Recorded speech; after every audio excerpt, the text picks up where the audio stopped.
Hey, everyone. Welcome to our Lunch and Learn today. I hope you're excited because myself and Vanessa are, because we get to talk about making your customer the star of the show, which they should be. Anyway, welcome. Vanessa, welcome. Hey, everybody. Hey, Joe. How's it going? It's a good day. It's a good day. Making Is. people's phones ring is fun. We're going to have some fun today, too, talking about best practices and what people should and shouldn't be doing, the big no-nos, the things they should not be doing that they try to slip in there thinking nobody's going to notice. So if you think you might be guilty of something like that, stick around. Oh, and we get to show off a postcard I got in the mail yesterday. It was so cool. Fun. Yeah. Fun. Love it. So I wonder what everybody's having for lunch today. There we go. Hello, everybody. Looking forward to this. Facebook user. Yes, it is. Making phones ring is fun. We would be using your name, except all we see on this end is Facebook user because you haven't registered with StreamYard yet. So if you hop on over to StreamYard.com/Facebook, then you can register your name and we will see your name and be able to call you out by name rather than just Facebook user. Baby back ribs. Joe, you're the one that told me it's tri-tip day today or something crazy. Oh, yes. Burnt ends day today. That's what it is. Burnt ends. And I'm ready. But there's tortillas and Bing cherries.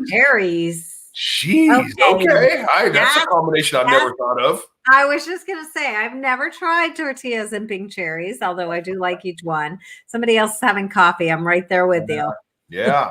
Awesome. Well, I'm ready to get going if you are. All right. I'm ready to get going. Let's roll. All right. Here we go. Let the slides begin.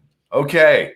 All right. So the big question is, what do we mean by making the customer the star? And one of the biggest mistakes that we see companies make is to put their company branding all over everything and making themselves the star of the show more than their customer the star of the show. So let's show some examples, Joe, of what we're talking about when we say make your customer the star versus making your company or your brand the star. Yes, definitely. Let's do this. So the first example, now we talk about understating your logo and not overstating your logo. And as you can see here, this is a card says you're cool, Joe, and it's a thank you card is what it is. Yeah. And we're showing you best practice and not recommended. So listen, I guess the number one thing I want to say is people will remember you for sending them something. They'll remember you. They don't need to see your brand all blown up all over the place on the front of the card, back of the card, inside of the card, the typical realtor picture. Hi, I'm the coolest realtor on the planet. Here's all my stuff. You know what I mean? But when you look at this example, what you're seeing is in a best practice, the logo's understated and the user, the Mailbox Power user is saying, hey, this is who I am, not this is who I am. Look at my logo here in your face kind of thing, because we all see that every day. And being over advertised to is what the one on the right, not recommended, feels like. It's like, oh my gosh, they really want me to see their logo. Yeah. You know? Exactly. And there's a little call to action there on the back that's every Wednesday at 11 a.m. Pacific and blah, blah, blah, blah, blah. They don't need all that information. They need to know who this card came from. And you can obviously not have a logo altogether and just put your name and address, your return name and address, and use the merge fields for that. But if you're going to put your logo on something, do it nicely and in an understated way, like we've done under the best practice example, because that is just, it's like looking on the back of a card and seeing the brand of the card. What we're saying is replace what you would normally see as the brand of the card, or in this case, you would normally see like, well, we don't logo anything, Joe, so I can't even say you'd normally see a Mailbox Power logo, because you wouldn't, because we don't put our logo on anything for the very reason that we want you to be the hero. So if you're going to use your logo on something, just put it as a little, you can use it as a watermark, which is just a little subliminal message there, or do it small on the back. Definitely make sure that you have contact information on there. We're not saying make it so that people don't know where this came from. We're not saying leave your contact information off it. We're saying don't use the back as an advertisement for your company. Yeah. Don't use any of it as an advertisement. No, That's kind of of the whole point here, is to not use it as an advertisement for sure. So exactly. all right, moving along. Next example. It says birthday. I'm looking at you, Joe, because there's no way I'm taking this one away. Okay, listen. This should be obvious, but there may be somebody out there that needs to hear this message. Celebrating the lives of others doesn't mean you're promoting your business or selling to them or marketing to them in any way, shape, or form. Right. And this example on the right, if you got a birthday card that said, "Happy birthday, Vanessa, call us today for a free insurance quote," and then here's a big logo all right on the front of the card, what do you see? What do you feel? Right. You see your name and you feel like somebody's advertising to you is what you feel. Yes. The best practice, when you look on the left, "Happy birthday, Vanessa," no advertisement, no logo, just happy birthday, a real sentiment. That is the key here, especially when it comes to birthdays. Especially when it comes to anything related to what you're sending out of Mailbox Power. We talked about the understated logo. Well, this is a place where it doesn't belong at all on the front of a birthday card. Right. So I'll tell you an example of this, Joe, that took me from feeling really special to feeling really cruddy in about 2 minutes flat. And that was last holiday season. I got a card in the mail. It was a holiday card from someone I had not heard from in a very long time. And I looked at the envelope and I was like, oh, how nice of this person to think of me. How I was touched by it. Open it up. Beautiful holiday card. Beautiful card. And the front of it was gorgeous. And then I still had that good, warm, fuzzy feeling of how nice of them to add me to their holiday list. Opened up the card and it was like a giant business card for a realtor.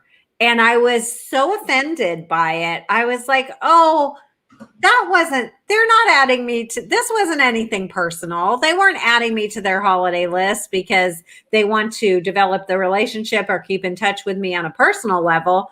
They're simply advertising. So all of that goodwill and the expense and time that they had gone into in doing that was taken away in a split second as soon as I saw that it was really just an ad for their business. That's exactly right. That is exactly right. If you're going to celebrate somebody's birthday, celebrate them. Don't celebrate yourself, because that's what's going on the one on the right that says not recommended. It's somebody celebrating their business instead of celebrating the human customer that's behind it. So stay away from that. All right, here we go. So here's an example of using someone's first name on the front of the card. Whether you're sending a postcard or a 5x7 greeting card or a gigagram or whatever you're sending, if you use the first name, automatically that person, what pops into their head is, how did they get my name? Or if it's someone that then they automatically feel special that you're using their first name on the front of their card. And most often they will start thinking to themselves, well, how did they do this? How did they do this with just my first name on the front of the card? That's pretty cool. But you can see the impact of having a card like this. On the left, you've got the best practice. The first name, Joe, we're at your service. That's going to land a whole lot better than we're at your service without a name, or current resident, which is the worst thing that you can put on there, current resident, and people do that a lot when they, and I want to speak to this a second, Joe, because I think this is important. This is a very important delineation. I get a lot of mail that has my name on it that says Vanessa Hunter or current resident. Drop that second line and you've got my attention. The second you put or current resident on there, I'm just like, well, they don't care who reads this. Like, this wasn't meant for me. This is meant for anybody. And all of a sudden, that personalization means nothing. I couldn't agree more. And what about nothing at all? That's often the case. Well, it is the case with EDDM, which is a very popular product of the United States Postal Service, every door direct mail. Yeah. You cannot put a name on it. You can't even put current resident on it. It's nothing. It's just something they shove in the mailbox and it looks like it. But the minute you put the name on it, now we've changed the game tremendously. And that's exactly what's going on here. Best practice, first name. Yeah, for sure. Absolutely. Okay. Current resident. There it is. Yes, hanging out right on the right. Now, this was the whole hog story that we did last week. And as you can see on the best practice is what worked for, 2 commas for in business. 2 commas, like that's $1 million plus in business. We're ready when you are first name versus we're ready when you are current resident. This really calls out the whole current resident thing and says, really, you're still going to use current resident and buying a list? I don't care if you're farming an area, you're prospecting, or what you're doing. You can get their names, and that's what you really need to be successful. Because I say this often: when you go to your mailbox, what are you looking for? Well, I'm not looking for current resident. I'm not looking for my spouse's name. I'm not looking for my kid's name. I'm not looking for my neighbor's name. I'm looking for my name. And when I find my name, I pull that piece and go, "Ooh, that's for me." Right. But I'm not looking for current resident. I can promise you that. Yeah. So I want to be clear here. Whole Hogs actually did the best practice version of this. Yes. We just took it and said, hey, they could have done this and it would have been terrible if they did. But they did this the right way. They did not send out the not recommended version that you're seeing here. But again, they had great success. And the reason they had great success is that they implemented these best practices in every interaction that they had with their potential customer. And that's a winning hand. That is exactly right. So, and it was a big winning hand, not small, but big. So, all right, take it away. I love this card. Uh-oh, Joe, what happened? I'm going to turn that card over in a second. Yes, I did. And I got it in the mail yesterday. And it is this card. It's perfect. Vanessa, tell them why it's so perfect. Well, it's perfect. First of all, it used Joe's name on the front of the card, which is fantastic. Second of all, it captures the attention without saying, oh, you're saying, uh-oh, what happened? Anytime you can ask a question on the front of a postcard, you're going to 9 times out of 10 get someone to turn over that postcard because they want to know what the answer is. Even if they think they know the answer, they want to know what the answer. Clearly, what happened? Well, we know what happened. We can see what happened, but I want to know what they have to say about what happened. So that is a thing. But more than anything, this is providing value to the customer. And I think that if we concentrate on sending mail that provides value to the customer, I think that is a direct path to winning their business, is providing value. And as you can see on this card, it's not all logoed up or anything like that. There's a simple message here with a QR code so that Joe can find out how to get rid of that red wine stain. Which is the value part. That's the value proposition. She's delivering value to all of her customers and anybody. If you sell wine, guess what? Wine gets spilled sometimes. And what does it say on the back of this card? Joe, did you accidentally spill some wonderful red wine on your carpet or your clothes? Fear not, scan the QR code for some helpful tips on how to handle red wine when it ends up on your clothes instead of in your mouth. That Simple. Is awesome. And then I love the hashtags too. Hashtag National Red Wine Day, hashtag Cabernet Day. I love that. I mean, it's just fun, right? This is fun interaction. Yeah, I absolutely just love this. I love everything about it. I got the card and went, wow, perfect execution. Absolutely perfect execution. The front image is not all cluttered up with some crazy graphic that I can't see through. That call to, uh-oh, Joe, what happened? Question mark, exclamation point. Yeah, that gets my attention. I'm red wine on anything. Holy crap. And then to flip it over and actually get valuable content versus somebody trying to sell me something. Bam, bam, bam. Way to go, Kathy Baird. Way to go. And I'm guessing, Joe, I don't know this for a fact, but I'm guessing she either has a carpet cleaning service or she owns a vineyard. She is definitely in the wine business, no doubt about it. So, yep. There you go. And it doesn't even say that. Matter of fact, there's nowhere to even buy wine, is there? No, I didn't even know that for a fact. I was just guessing based on this card. Yeah, pretty good stuff. I absolutely love this. All right, moving right along. All right. So the 5 tips for success, and we've covered some examples of this, but the bottom line is that you want to understate your logo on the back of the card for branding. And we're saying the back of the card because, like I was explaining in my holiday card example, when you open it up and see someone's logo, and this is a subtle thing, but it really makes a difference. If you open the card and see the logo, not such a great feeling. If they have it on the back of the card, just as a very subtle thing in the middle on the back, then all of a sudden I'm like, oh, well, that's the branding for the card, not necessarily for the message.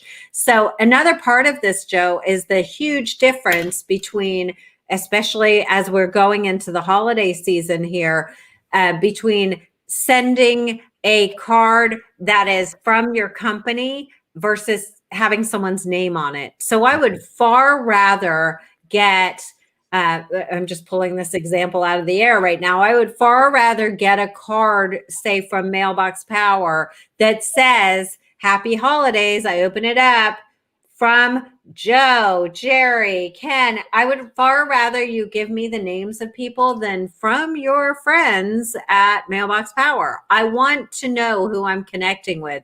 Every single time that we can drive home the personal relationship in these touches or in this correspondence, we should take the opportunity to do so. Yeah, definitely. And I wanted to share one more thing about this. Many years ago, I did a focus group in many cities, and the focus group revealed a piece of information that's really kind of fun. Did you know that 99% of people look at the back of the card? Yeah, I'm the 1%. I never really looked at the back of the card, but I found that 99% of people look at the back of the card. Most of them are looking at the back of the card to see how much money you spent on them. Yes. Did they go down the street to that big, Hallmark store and spend $6 on a card on me, kind of thing.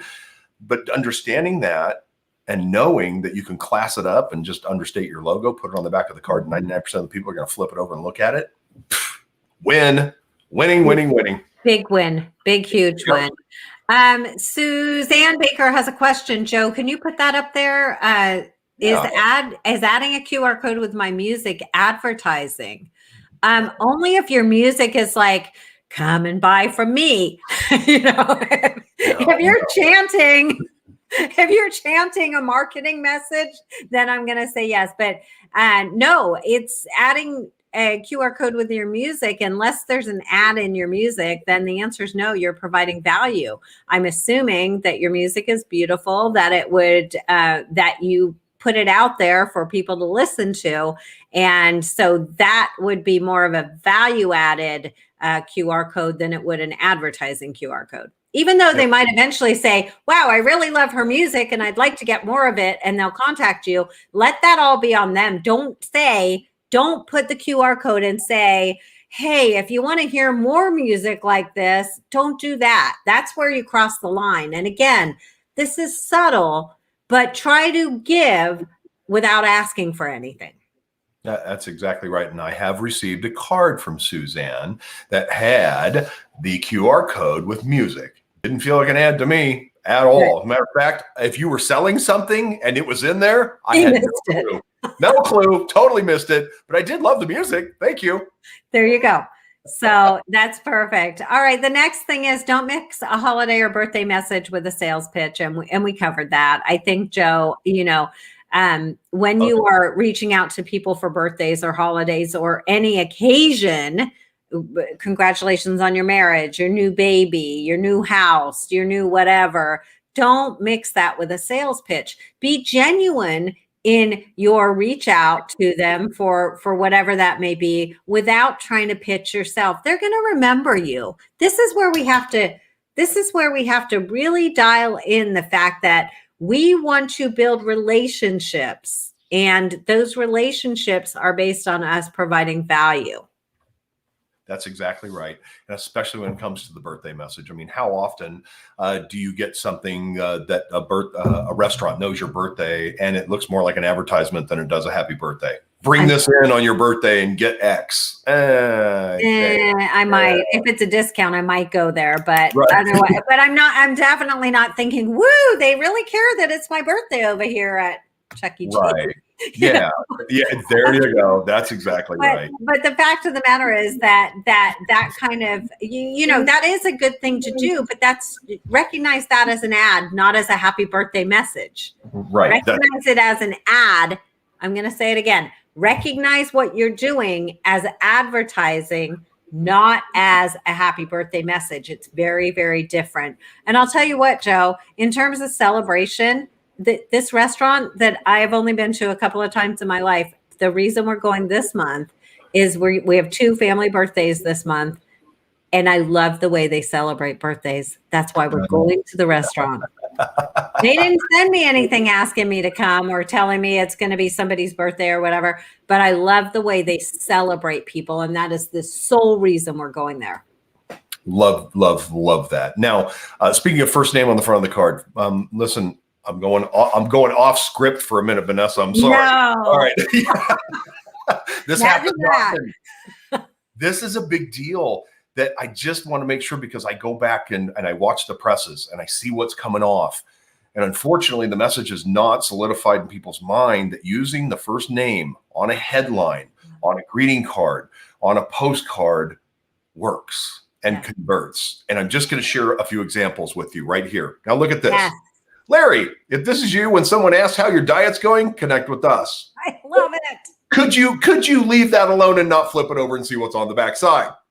Larry, you deserve the best Indian cuisine in Las Vegas. Visit us for dinner tonight. Not asking, for anything, but it's putting their name on the front, right on the front of that. Joe, we can make your problems go away. Handyman business.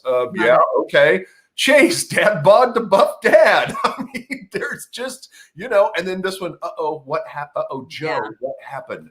Now, the typical postcard, right? When you see these things, this typical postcard, my name's nowhere to be found on this. As a matter of fact, it just says resident. Do I care? I don't. It's full of garbage. It's cluttered. But, if it said something like, Joe, want to further your education? Right. Okay, now I'm going to look, but it doesn't say that. It's just, it's just cluttered. So anyway. Because there's an implied message in there, Joe. When you use someone's name, there's an implied message of familiarity, and you know more about me than I thought you knew. That's what goes through your head, right? If they want to say, Joe, you want to further your education, you're like, well, how do you know? Like, what do you know about my education? Exactly. That's exactly right. So anyway, had to get that out there. Had to make sure that, I talk about that. It is a big deal. So the next tip is add value to your customer by providing tips and helpful content. The classic example is the card Joe just shared. The lady who has a wine business who is teaching you how to get wine stains out of your carpet or clothing. That is adding value. She also knows that you're now thinking of her as not just, Kathy was her name, not just Kathy, the wine lady. She's also Kathy, the helpful wine lady. And the more adjectives she can put in front of her name through contacts with you, the better. That's exactly right. And it doesn't matter what business you're in. If you're providing value to your customer base, you are winning. We have so many realtors that use some of our pre-done campaigns. I know one of them is a 12-month drip campaign postcard that sends out these recipes. They're so beautiful. The recipes are useful for the homeowner. It's not come by from me, here's my picture and I'm so cool and here's how many homes I've sold. It's, hey, here's some value to add to your life. I know some of the realtors and some of these other campaigns that we have that talk about tips to maintain your home. How awesome is that? That's valuable content for a customer, and that's where you need to be. Yep. And finally, Joe, give without asking for anything in return. Yeah, it is a big deal. It really is. If you understand this, it's such a monster deal. When you give a birthday card and you're not advertising, you don't expect them to do anything. They feel that. Law of reciprocity is in play. If you understand the law of reciprocity, knowing that if you're giving somebody without any expectation of anything in return, they feel like they need to do something for you. This is how referrals happen. This is how Mailbox Power makes your phone ring in one way. This is not prospecting. This is not prospecting for new customers. This is actually talking about giving without any expectation in return. You send a birthday card to your customer. You don't have to logo up. They'll know exactly who it came from. All you have to do, it's the sentiment. It's happy birthday or happy half birthday or a thank you, whatever it is. But the minute you start adding advertising to it, the minute you start asking for things is when things get broken. And it's no longer you just reaching out in kindness. It's you giving with expectation in return. And people can smell it from before they even get to the mailbox. Yeah. So what we're saying here is, because I don't want people to walk away with don't advertise. I don't want them to take that from this whole lunch and learn. There is a time and a place for advertising. There is a time and a place to promote your business. There is a time and a place to ask for the sale. There is a time and a place for that. It is not when you're recognizing somebody else for their specialness, their holiday, their birthday, their special occasion. That is not the time and place. And so what we're asking is that you really take a look at that and figure out, okay, am I advertising it? And I go back, Joe, to Gary Vaynerchuk with the whole jab, jab, jab, right hook, right? Or left, yeah, right hook, right? Yep. That's the one. You know, the jab, jab, jab. Think of that as, I always think of it as give, give, give, give, give, Right. give, ask, give, ask.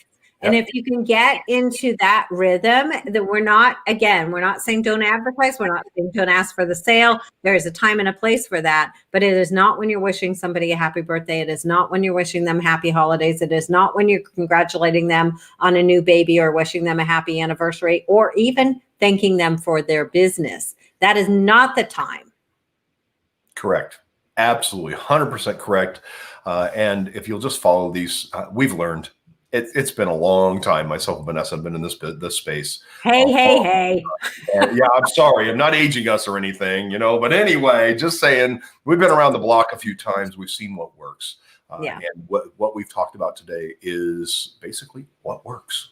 So that's all. That's it. Short lunch and learn. We're at 28 minutes, Vanessa. Oh, wow. 2 minutes short. Woohoo. Boom. Well, we could talk about next week, creating an amazing customer experience. So I'm asking you the question right now. What is your customer experience after they make a purchase with you? What happens? Do they just get left in the lurch? Do you ever communicate with them? Or is it, here's your invoice, here's your invoice, here's your invoice, here's your invoice, or here's your premium notice, here's your premium notice, here's your premium notice, or just nothing, silence, crickets. I don't know what your customer experience is, but we'd love to talk about that next week. And give you the education that we know we can deliver you in the customer experience arena, because really Mailbox Power is a customer engagement platform and we use the mailbox. So the customer experience becomes everything to us and should be everything to you as well. Absolutely. All right, guys. I think that's a wrap, Joe. It is a wrap. Any last words, Vanessa? Just think about, really take a critical look at the way you're communicating with people and ask if sometimes less is more.